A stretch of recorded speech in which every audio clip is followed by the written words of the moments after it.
All right, episode 3 gets going. We've been waiting for this moment for quite a while. We've been talking about growth portfolios, the difference between growth and income, and now it is time to dive into the income portfolio.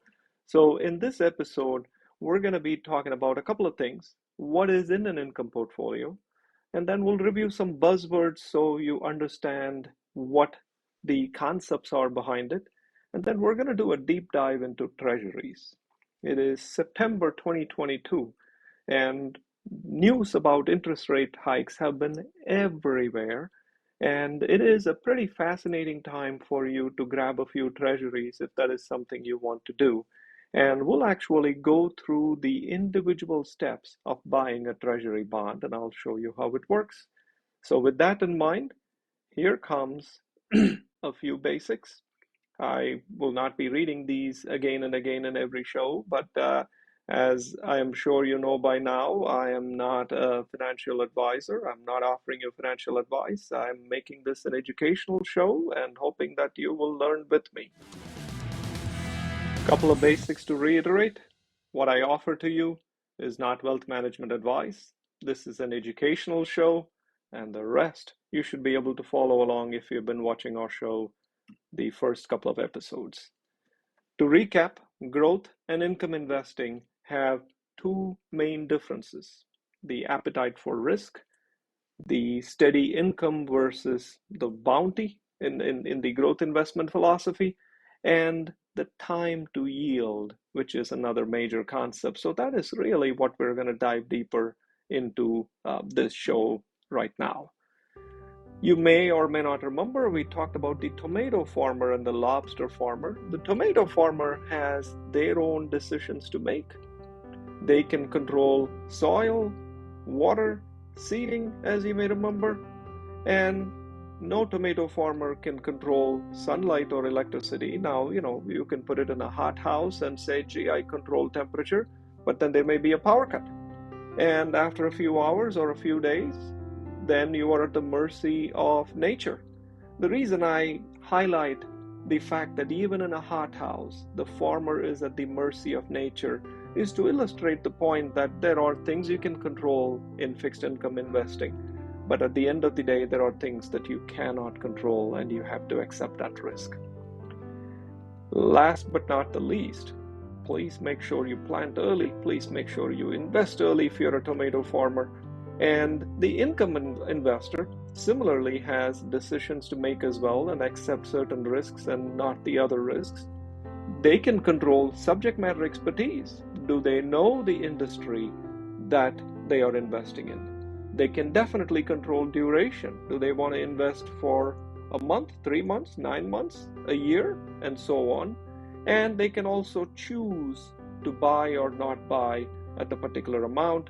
And finally, they also need to accept that they do not control the Fed chair and the federal committee's interest rate setting. And so if interest rates go up and your existing holdings decrease in value, that is a risk that you accept as long as you hold the security to maturity. The beauty of do-it-yourself fixed income investing is that you will get your par value back short of some really unforeseen event like bankruptcy. So the one advantage of do-it-yourself fixed income investing is indeed lower risk. So let's review a couple of items of what you can do and where you can go from here. In order to illustrate that, what I'm going to do is walk you through the life cycle of an income asset. So let's say that you walked up to me and you seem like a really good person and you say, hey, can I have $100? I'm going to make my own decisions. And I say, all right, well, I'm going to give you $100 today and you go do your tomato farm and I'm going to hang out here and chill, but I'm going to give you that $100 on a condition.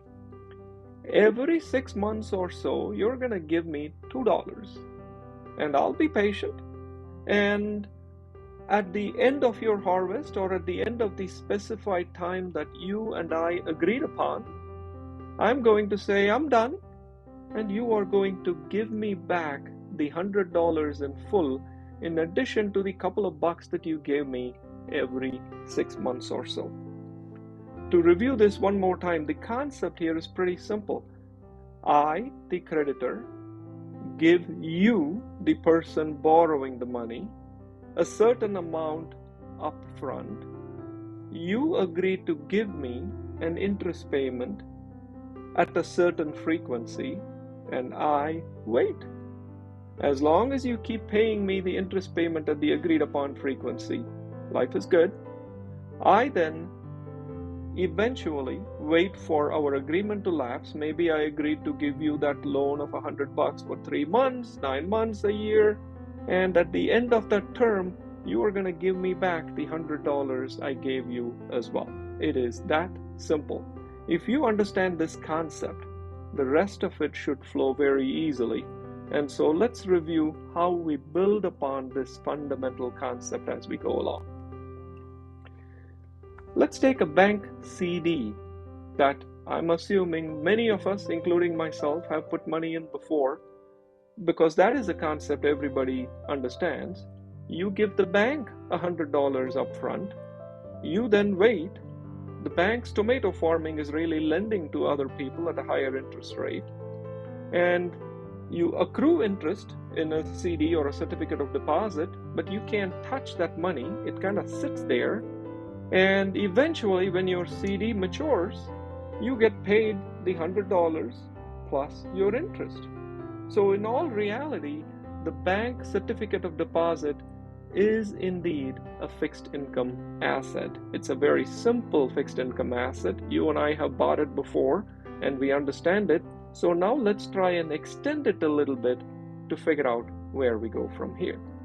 Now, in the world of certificates of deposit, you may get a letter in the mail or an email that says, hey, your CD is going to mature. You have 10 days to take your money out, or we will roll it back in. And it starts that cycle all over again. And that is something that you are familiar with as well, meaning the reinvestment concept. And so in that scenario, you as the fixed income investor are assuming some risks. Let's talk about what those risks are. One of the risks is that the bank can't pay you that $2 every 6 months for the next 5 years, or how many ever years that you put the CD in. The second risk is you buy this CD and you think you're going to get $2 every 6 months, and there is another bank or another friend who says, I'll give you $3 every 6 months. And lastly, you wait for the 5 years and the bank says, can you hold on a second? We can't find that $100 to pay you back. Now, these are not the only risks. There are a couple of additional risks that you're inherently assuming that you may not be aware of, which is 2 years into the 5-year period, you say, I kind of don't want this anymore. And if you try to do that with a bank CD, depending on the bank, you will either forfeit all your interest, or you may have penalties, or both. So the quote tomato farm lending program cannot easily be broken midway.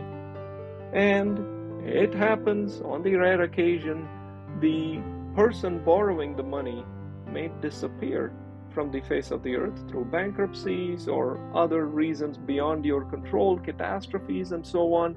Now you would argue, hey, the bank has wonderful insurance, but it may not be a bank, it may be an individual company. It may be the tomato farm in our example.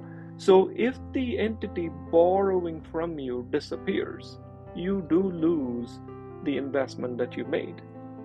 But we talk a lot about growth risk, fixed income risk.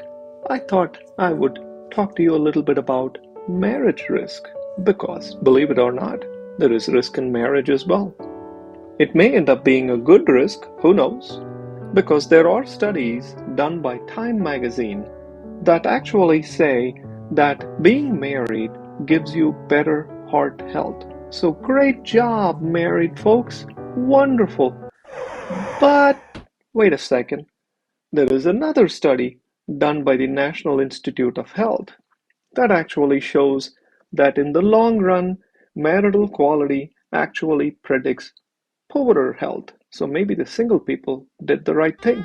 So the reason I'm kind of showing you both of these is Everything has a risk. Marriage decreases one risk, but increases another risk depending on what is going on behind the scenes. And fixed income investing is no different.